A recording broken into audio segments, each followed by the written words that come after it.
But what I'd like to do is, first of all, thank Katie for really setting the stage for this, and Nancy earlier today.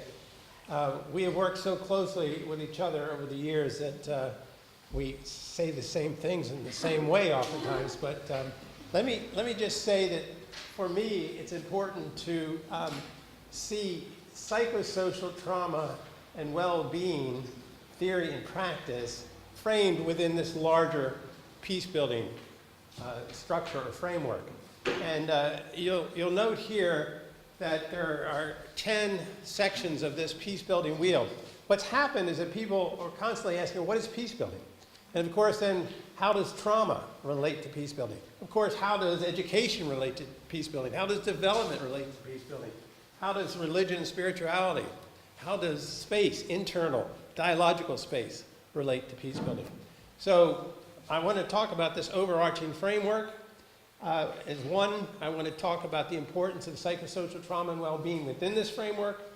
And finally, I'd like to, and maybe we can talk about this later, of course, too, is what are the barriers as well as the facilitators of us working together in our different disciplines so that we can build peace, so this wheel rolls forward.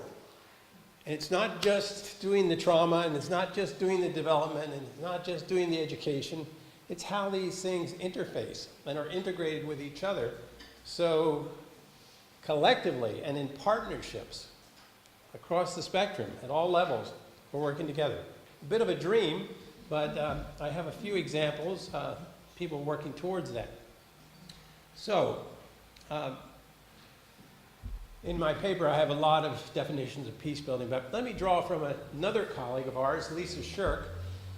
She wrote, peace building has two broad meanings, which refer to the direct work that intentionally focuses on the factors driving and mitigating conflict. So there's direct work on finding out what's driving and mitigating this conflict.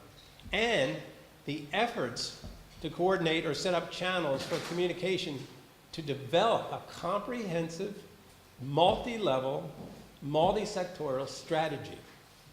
And of course, multi-sectorial, multi-level, it includes all of these. It can include many other things too.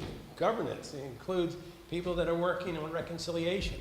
So how do we, from the very beginning of a process, take into consideration what we collectively want to do, and I'm talking about kind of a bottom-up approach, but with partners possibly from the outside, what do we collectively want to do towards addressing these issues?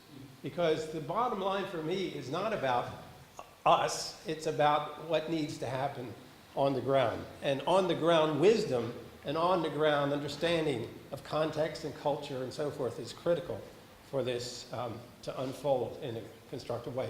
So I'll talk more about what are the barriers of this interface and this integration approach, this multidisciplinary approach.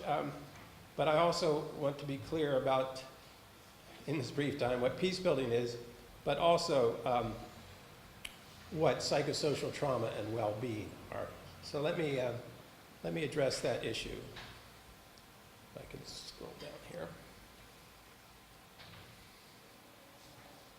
So, again, it's my contention that this needs to be a multi-sectorial approach, but excluding the psychological and the emotional aspects is a non-starter for me. I mean, obviously this is what we've been talking about in this entire conference. But how do we pay attention to what that is? And again, I'm emphasizing not trauma alone, I'm emphasizing the nexus between trauma and society. And there's been a lot of work done in this area of bringing together these two elements. So let me just say what I want to about that. The emphasis here is on the woundedness, and not just the individual harm, but as Blanco and Diaz say, the potential for destroying the social fabric if we don't address the psychological, emotional, and do this through a psychosocial framework that's nested in this larger framework of peace building. So, psychosocial trauma sensitivity and related recovery methods are essential for enhancing the ability of members of society to be willing and emotionally able to begin dialogues and reconciliation processes, to develop livelihood and education programs, and to rebuild infrastructures that lead to feelings of security and a sense of normalcy. Of course, there needs to be the political will out there to allow this to happen. And that's what I want to address later too. How do we get politicians on board that are not just doing what they do for nationalistic reasons? And that's going to be a hard cultural shift because there's power involved in that.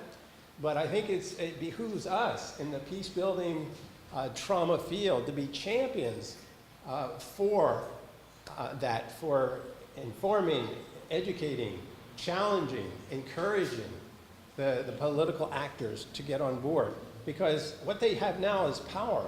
But in one sense, and Sinisha and I discuss this, is a bit naive from his perspective because he doesn't believe that politicians who have this power are necessarily going to give it up. I'm claiming at one level there's more power if they understand this process going forward. I know time is a real issue here. So something that we have talked about here, I'd like to just put forward, because the clinical model that deals with PTSD and is very different than the psychosocial model.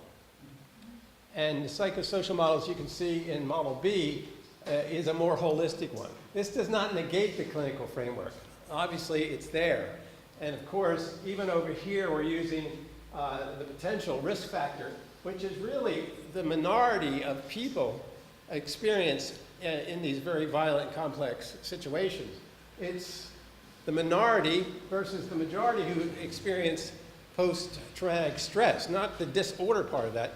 And as Nancy said, and we've heard this as well today in this workshop, it's not about post either. It's about ongoing. It's about the complexities. I was just interviewed by someone from Al Jazeera here, and I was explaining some of this to him, and he got it.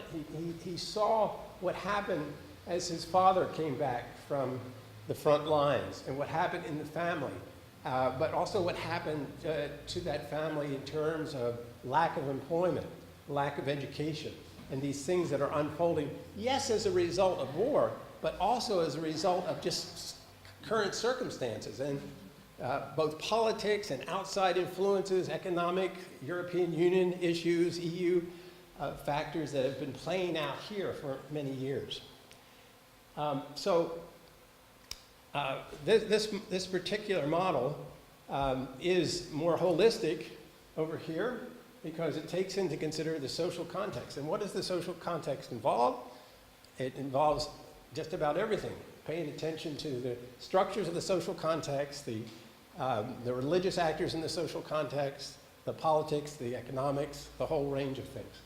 And it's through that process then that we can then understand where to go, either over here to determine the risk factors of PTSD or something that needs that clinical approach, or over here, which is more of a community and collective approach to building peace with justice.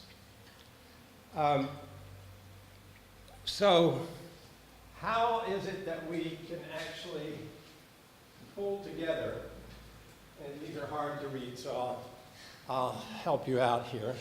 How is it we can pull together this more collective, integrative approach to dealing with conflict?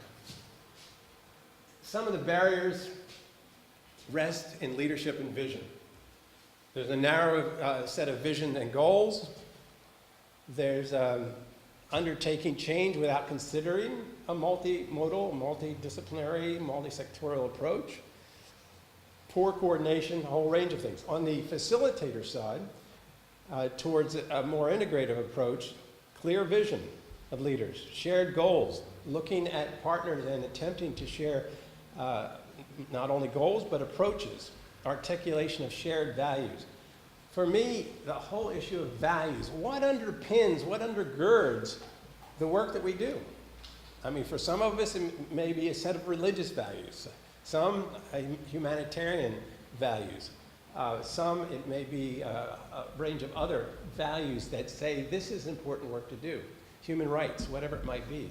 But we need to talk to each other about these values and see how close we are on these values, and obviously honor the values of others as a way of going forward together. So there are cultural attitudes that are barriers, different cultures and goals. There's a whole range of other factors here that relate to infrastructure and process. And one of the key elements that I'm keen on is not only informing politicians, but informing donors. Story after story, and things are changing. Today's world, the donors are saying, we want you to work together. But what does that actually mean?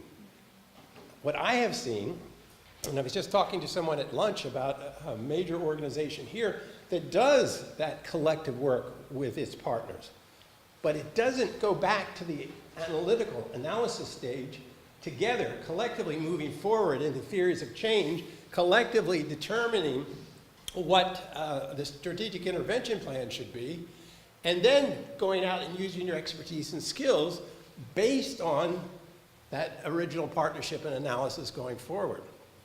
What happens is, here's a bunch of money and we want you to work together on these issues without even thinking of analysis, collective analysis, without generally thinking of monitoring and evaluation processes, and certainly not developing together an intervention plan.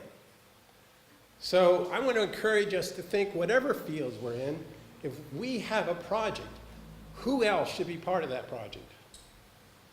And how do we convince donors and maybe local political actors that this is the way forward? So I'll leave it at that. Thank you.